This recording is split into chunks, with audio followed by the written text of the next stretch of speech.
ప్రజలారా ఇక అసలు కథ బయటపడదు. ఇక ఇది నిజమేనా అబద్ధమేనా అంటే మరి అది నిజమా అబద్ధం అనేది మీరే చూడాలి. ఎందుకంటే సోషల్ మీడియాలో అలచల్ అవుతుంది. మరి అది నిజమా కదా మీకు తెలుసుకోవాలి. తీన్మార్ మల్లయ్య గారు ఇప్పుడు ఎమ్మెల్సీ అభ్యర్థి, మనకు ఎమ్మెల్సీ ఇంకా అభ్యర్థి కాదు ఎమ్మెల్సీ కదా. నేను ₹1.5 కోటి రాసిస్తున్నా గవర్నమెంట్కి అప్పచెప్తున్నాను కోమటిరెడ్డి చేతిలో ఉత్త కాగితం పెట్టిండు ఆయన. అది నిజమేనో ఉత్తదేనో. మరి ₹1,50,00,000 ఆయన చేతిలో పెట్టినాక నీకాడ పైసలే లేవా మల్లన్న? మరి ఇప్పుడు ప్రజలకు మరి 40 లక్షలు ఎటు దొరికినాయి? కేసు పెట్టిరు పోలీస్ స్టేషన్లో, మర్యాద ప్రకారంగా పోయిరట. మీరు అక్కడ ఒకటి చెప్తుండగా రేషన్ బియ్యం కాడ రేషన్ షాప్ కాడ గాసు నూనె డ్రమ్ ఉన్నట్టుండు వాడు ఇంత. ఇక మరి అనొచ్చు, నేను అడిగితే అంటున్నా. వాడు ఏదేదో ఎక్కువ మాట్లాడుతుండు, వీడు వాడు అని. మరి సిగ్గినత లేదురా, నువ్వు తెలుసుకోరా అదరా పిల్లగా. ఆయన పేరేం పేరు రంజిత్ కుమార్ అట, రంజన్ కుమారో రజన్ కుమారో.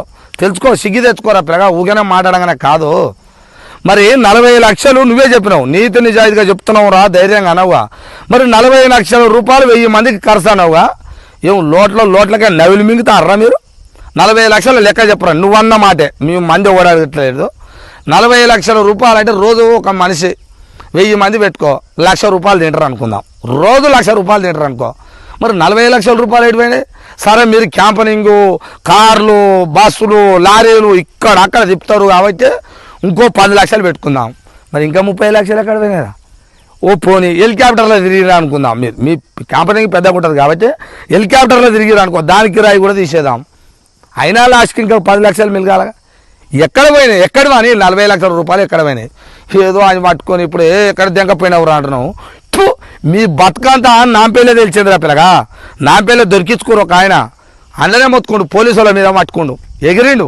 ఆయన ఏంది, ఆయన పేరేం పేరు అమ్మ, అది దుర్గాప్రసాద్, బరియల దుర్గాప్రసాద్. ఏంది ఆయనది, ఏది 11వ నెంబర్ ఆయన. ఈడ పైసలు పంచుతుంటే మీరు ఎట్టట్టు రాని ఆ పోలీసు వాళ్ళ మీదకి అనగానే వాళ్ళు టెంట్ కిందకి వెళ్ళి ఒకటే ఉరుకుడు ఉరికి వాళ్ళని పట్టుకోవడానికి. ఈడ నారాయణపురంలో అది రైస్ మిల్ కాడ కంగనాల కూడా తవ్వకు రైస్ మిల్లులా, ఈడ జనగాం తవ్వకు చింతచెట్టు కింద మంచిర్రా లంగా. అవి తెలుసుకోరా ఫస్ట్. రా నా కాడికి రా, నేను చెప్తా డీటెయిల్స్. పైసలు వంతలే పైసలు కథలు పడుతున్నా ఊగనే గెలిచింది అనుకుంటున్నావురా. పైసలు వంతుంది అంత దమ్ములేదు తమ్మే కోట గుర్తుంచుకో.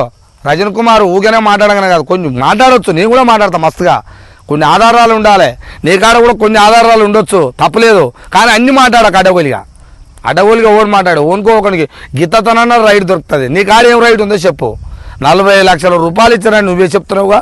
మేము పోలీస్ స్టేషన్ పోయి అడుగుడు తప్ప తప్పేం కాదు తమ్మే, మంచిదే. తప్పేం కాదు, మంచిదే. కానీ 40 లక్షల లెక్క చెప్ప ఎక్కడిది?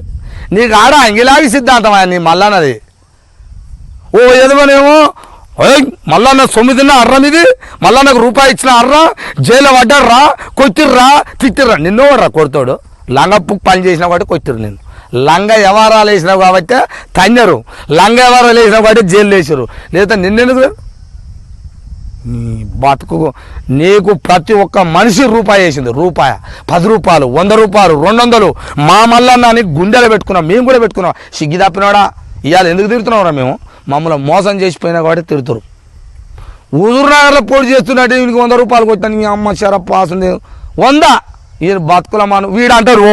ఓ లంగా అడుగుతాడు, ఆయనకి ఇచ్చిన ₹60 అంటాడు వాడు. సిగ్గి తెచ్చుకోరు రా, మేము ఇచ్చినాం రా, లేకపోతే నీ ఫోన్పే అనేది అప్పుడు ఏ అకౌంట్ పెట్టినావో, ఇప్పుడు ఎన్ని అకౌంట్లు నేను ఫోన్పే లేకుండా కూడా ఓనికి ఇచ్చి కిరాణా షాప్లో పోయి ఇచ్చి 100 రూపాయలు కొట్టి ఇచ్చినాం. ఇక నాకు వద్దురా నాయన, నాకు అప్పటివన్నీ ఆదికి వస్తే మీరు చేసిన లంగ కథలు, దొంగ కథలు అన్నీ ఆదికి వచ్చినాయి అనుకో, నాకు ఇంకా పొట్టుగా తిట్టబుద్ధి అవుతుంది. వద్దు. మీరు ఒక్క కథ కాదు, మీరు 10 సంవత్సరాల తెలంగాణ ఉద్యమంలో దొంగలు లంగలు అని ఇప్పుడు మాట్లాడిన నీతి మాటలు మాట్లాడేటోడు పచ్చ లంగలు ఓడరంటే మీకంటే లంగలు ఓడలేడు.